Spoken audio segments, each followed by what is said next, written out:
नमस्ते विद्यार्थियों। मैं डॉक्टर ब्रजकिशोर, सहायक आचार्य, राजनीति विज्ञान विभाग, राजकीय कन्या महाविद्यालय अजमेर। आज हम अध्ययन करेंगे भारत में न्यायिक सक्रियतावाद। भारत में न्यायिक सक्रियतावाद का संबंध भारतीय न्यायपालिका से है। पूर्व के व्याख्यान में हमने सर्वोच्च न्यायालय का जब अध्ययन किया तो हमने सर्वोच्च न्यायालय के शक्तियाँ, कार्य, संगठन का संवैधानिक दृष्टि से अध्ययन किया। लेकिन 1982 के बाद एक नवीन शक्ति हमें भारतीय न्यायपालिका के पास देखने को मिलती है, जिसे न्यायिक सक्रियतावाद कहा जाता है। न्यायिक सक्रियतावाद का मतलब है न्यायपालिका की सक्रियता।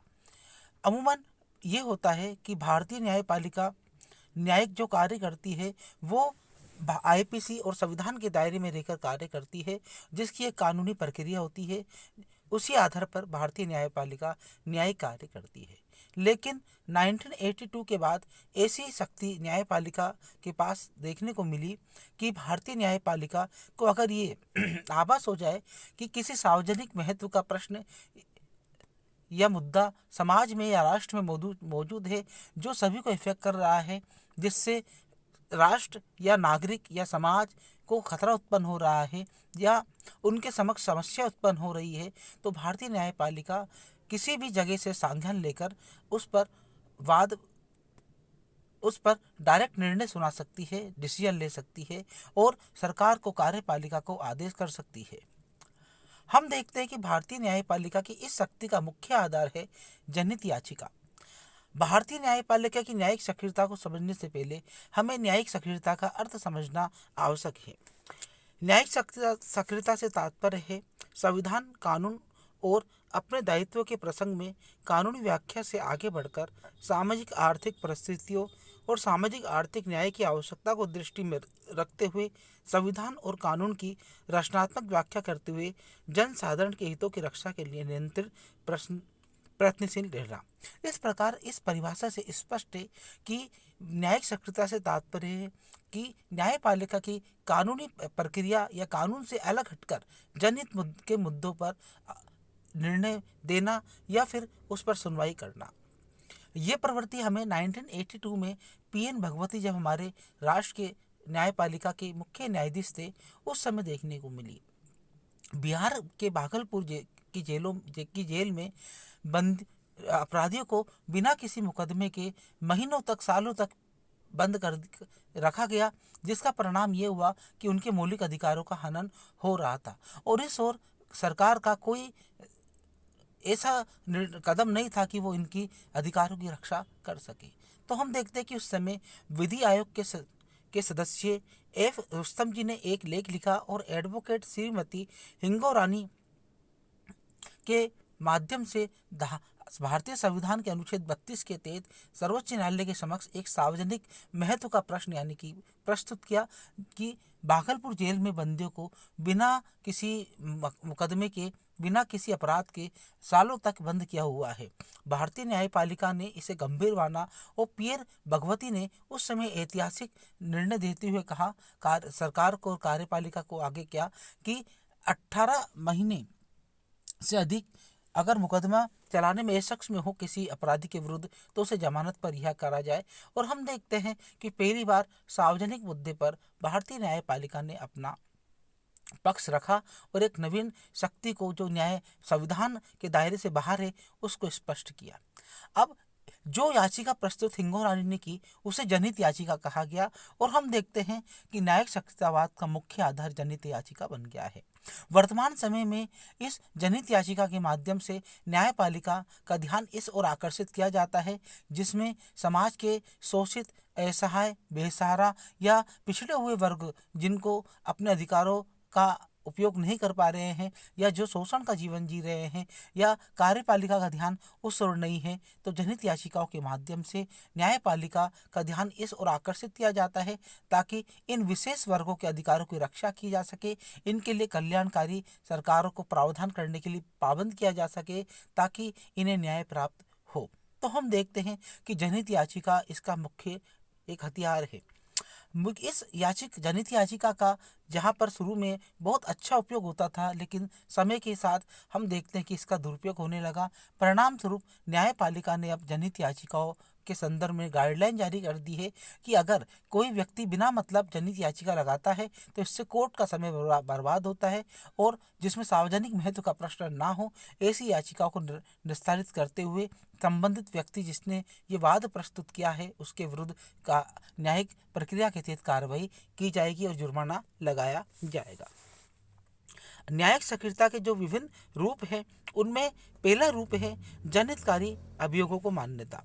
परंपरागत धारणा ये रही है कि न्यायालय से न्याय पाने का हक उसी व्यक्ति को है जिसके मूल अधिकारों का अतिक्रमण होता है, लेकिन न्यायिक सक्रियतावाद के अंतर्गत सर्वोच्च न्यायालय ने अंग्रेजी विधि के उपयुक्त नियम को बदलते हुए ये व्यवस्था की है कि कोई भी व्यक्ति किसी ऐसे समूह या वर्ग की ओर से मुकदमा लड़ सकता है जिसको उसे कानूनी या संवैधानिक अधिकारों से वंचित कर दिया गया है।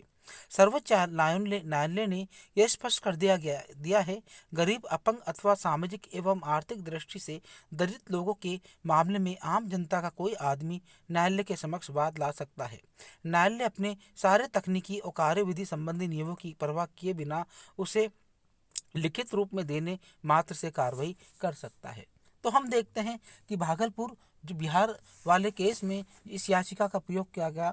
उसके बाद Agra protection home case, Mumbai के प्रवासियों का मामला, सुनील बत्रा बनाम दिल्ली प्रशासन पुलिस ड्राइवरों का केस, उत्तर प्रदेश के चमारों का मुकदमा, तिलौनिया अजमेर के श्रमिकों का केस, रुद्रण शाह बनाम बिहार राज्य और एशियाड श्रमिक केस आदि जनहित के पर आधारित केसों पर सर्वोच्च न्यायालय ने अपना पक्ष प्रस्तुत किया और निर्णय दिए। ये नहीं है कि जनहित याचिका केवल सर्वोच्च न्यायालय में लगाई जा सकती है, इसे हाई कोर्ट में भी लगाया जा सकता है, लेकिन निम्न न्यायालयों में ये याचिका नहीं लगाई जा सकती है। दूसरी प्रवृत्ति है कानूनी न्याय के साथ साथ आर्थिक न्याय पर बल। संविधान लागू किए जाने के बाद लगभग 3 दशक तक ये समझा जाता था कि न्यायालयों का कार्य कानूनी न्याय प्रदान करना है, लेकिन न्यायिक सक्रियतावाद के बाद से ये अवधारणा एकदम बदल गई है और अब इस न्यायालय का कार्य सामाजिक आर्थिक न्याय की रक्षा करना या उसकी स्थापना करना हो गया है। न्यायालय को कानून न्याय से आगे बढ़कर सामाजिक आर्थिक न्याय प्रदान करने का प्रयत्न करना चाहिए। उदाहरण के लिए उत्तर प्रदेश के चमारों के मामले में सर्वोच्च न्यायालय ने स्वयं उसकी सामाजिक आर्थिक दशाओं को जांचने के लिए एक आयोग का गठन किया, जिसका सारा व्यय राज्य सरकार पर थोपा गया। और हम देखते हैं कि उस आयोग ने अपनी रिपोर्ट में कहा कि अगर चमार का जो कार्य है उसे ठेका पर दिया जाएगा तो उससे न्यूनतम मजदूरी ही उन्हें प्राप्त नहीं होगी और संविधान के अनुच्छेद 23 का उल्लंघन होगा जो बंधुआ प्रथा से संबंधित है। अर्थात यानी कि ऐसा होने से बंधुआ प्रथा को बेगार प्रथा को बढ़ावा मिलेगा। तो न्यायालय ने इस पर ऐतिहासिक निर्णय देते हुए कहा कि न्यूनतम मजदूरी अगर दी जाती है तो इसे बंधुआ प्रथा या बेगार प्रथा माना जाएगा।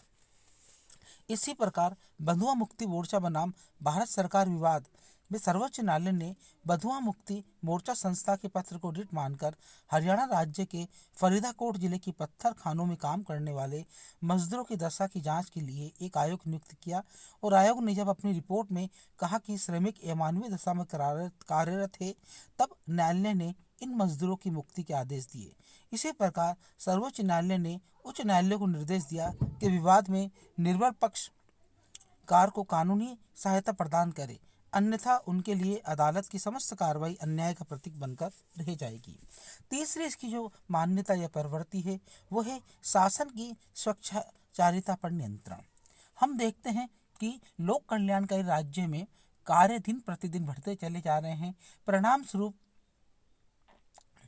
प्रत्यार्जन की शक्ति के माध्यम से कई तरह के अधिकारियों को या जो मंत्री है उन्हें प्रदान कर दी जाते हैं। इसका परिणाम यह है कि प्रशासन जो इतना हावी हो जाता है, निरंकुश हो जाता है कि वो आम जनता की बात को नहीं सुनता है और अपने विवेक से कार्य करता है। और परिणाम ये होता है कि जिन योजनाओं का लाभ आम नागरिक तक पहुँचना चाहिए वो लाभ उनको नहीं पहुँच पाता है, और अगर इसकी शिकायत की जाती है तो प्रशासन उनके साथ में दुर्व्यवहार करता है। इन सुविवेक शक्तियों का औचित्य क्या हो, इस पर न्यायालय ने नियंत्रण लगाते हुए अधिकारियों और सरकार को निर्देश दिया कि कार्यपालिका का मुख्य कार्य लोक कल्याणकारी राज्य के स्वरूप की रक्षा करना है और उसके लिए जो शक्तियां अधिकारियों को प्रदान की गई है उनका दुरुपयोग ना हो, सरकार को ये देखना हो और अगर कोई अधिकारी ऐसी शक्तियों का दुरुपयोग करता है तो उसके खिलाफ कार्रवाई होनी चाहिए। चौथी प्रवृत्ति है शासन को आवश्यक निर्देश देना। सन 1993, 2014 और वर्तमान के वर्षों में सर्वोच्च न्यायालय और उच्च न्यायालयों ने न्यायिक सक्रियता पर के आधार पर समस्त राजनीतिक व्यवस्था में बहुत पहले से बहुत अधिक महत्वपूर्ण भूमिका प्राप्त कर ली। इन न्यायालयों ने जब ये देखा कि जांच एजेंसियां उच्च पदों पर बैठे व्यक्तियों के विरुद्ध जांच करने में ढिलाई बरत रही है तो न्यायालयों ने विभिन्न जांच एजेंसियों को अपना कार्य ठीक ढंग से करने के लिए निर्देश दिए और प्रतिपादन किया कि व्यक्ति चाहे कितना भी बड़ा हो कानून से ऊपर नहीं है, क्योंकि कानून सबके लिए समान है और सब कानून के अधीन रहकर कार्य करते हैं। भ्रष्टाचार से जुड़े कुछ मामलों में तो न्यायालयों ने जांच की निगरानी का कार्य भी प्रत्यक्ष या परोक्ष रूप से अपने हाथ में ले लिया, जैसे हवाला कांड, चारा घोटाला और वर्तमान में कोविड महामारी के संदर्भ में। इससे भी आगे बढ़कर सर्वोच्च न्यायालय ने 1996 में प्रधानमंत्री को निर्देश दिया कि वो कर्नाटक और तमिलनाडु के बीच जो जल विवाद है उसे हल करने के हर संभव प्रयास करे और 1998 में पुणे शासन को ये निर्देश दिया कि 3 सप्ताह के अंदर वो इस विवाद को सुलटा ले।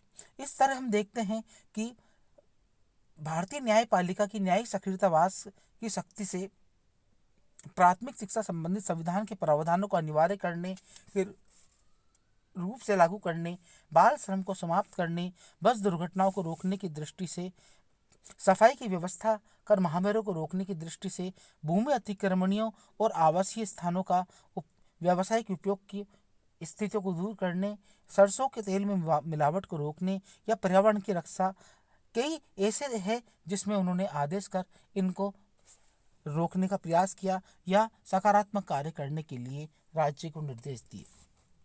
न्यायिक सक्रियता की आलोचना, जहां एक और न्यायिक सक्रियता के सकारात्मक पक्ष है तो कुछ इसका नकारात्मक पक्ष भी है। हम देखते हैं कि विभिन्न न्यायाधीशों ने, जिनमें BN Maurya, नन्नी पालकीवाल, HR Batra, NM Ahmadi, JS Verma, BN खरे ने इसकी कई आधारों पर आलोचना की है। जिस पे आलोचना का जो पहला आधार है वो है कार्यपालिका के कार्यों में दखल देना। हम देखते हैं कि न्यायपालिका की न्यायिक सक्रियतावाद की शक्ति का परिणाम ये है कि वो समय समय पर कार्यपालिका को निर्देश देती है। तो इससे क्या होता है, इससे ये होता है कि कार्यपालिका को जो शक्ति संविधान ने दी है वो उसको करने में असक्षम हो जाती है, क्योंकि कार्यपालिका का अधिकार क्षेत्र अलग है और न्यायपालिका का अधिकार क्षेत्र अलग है। इसका परिणाम ये है कि कार्यपालिका पंगु होती चली जा रही है। PN मौर्य ने दिसंबर 1996 में कहा कि सर्वोच्च न्यायालय संविधान द्वारा निर्धारित भूमिका का उल्लंघन कर कानून निर्माता बन रहा है। वे कार्यपालिका और नौकरशाहों को विविध प्रकार के आदेश देते हुए व्यवस्थापिका के तीसरे सदन की भूमिका निभाने की चेष्टा कर रहा है। इसी प्रकार दूसरी आलोचना इसकी की जाती है न्यायिक निरंकुशतावाद। हम देखते हैं कि न्यायपालिका की इस शक्ति का परिणाम ये हुआ कि न्यायपालिका छोटे छोटे मुद्दों पर, जिनका सार्वजनिक में से संबंध भी नहीं होता है, उनके संदर्भ में निर्देश दे दिए जाते हैं। और हम देखते हैं कि जहाँ व्यवस्थापिका, कार्यपालिका और न्यायपालिका जो शक्ति विभाजन है वो टूटता हुआ नजर आ रहा है और न्यायिक सर्वोच्चता की स्थिति भारत में स्थापित हो रही है, क्योंकि वो ना तो व्यवस्थापिका को कार्य सही ढंग से करने देती है और न्याय वो कार्यपालिका को दे रही है। नन्नी पालकीवाल ने न्यायिक सक्रियता पर कड़ी आपत्ति प्रकट करते हुए इसे एक तरह की न्यायिक तानाशाही कहा। न्यायमूर्ति HR खन्ना का कहना है कि न्यायालयों का मुख्य कार्य विवादों का अविलंब निपटारा करना है। न्यायालयों ने अपने इस कार्य पर ध्यान न देकर न्यायिक सक्रियता के रूप में जिस स्थिति को अपनाया वे स्वेच्छाकारी है। AM अहमदी ने कहा, सर्वोच्च न्यायालय ने कुछ मामलों में अतिशयता को अपना लिया है। JS वर्मा और BN खरे ने भी चेतावनी देते हुए कहा कि न्यायपालिका स्वयं को उस जगह से ऊपर नहीं रख सकती जो उसे संविधान ने दिया है। लोकतांत्रिक व्यवस्था के अंतर्गत कोई गैर निर्वाचित संस्था का स्थान नहीं ले सकती है। तीसरी आलोचना की जाती है व्यवस्था में परिवर्तन करना संभव नहीं। आलोचक कहते हैं कि सर्वोच्च न्यायालय और उच्च न्यायालयों के कुछ निर्णयों से मात्र व्यवस्था में मूलभूत परिवर्तन हो पाना संभव नहीं है।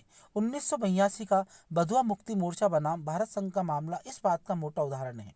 बंधुआ मुक्ति मोर्चा के स्वामी अग्निवेश ने अपनी याचिका के द्वारा फरीदाबाद की पत्थर खदानों में काम करने वाले बाल मजदूरों के मूल अधिकारों का प्रश्न उठाया था।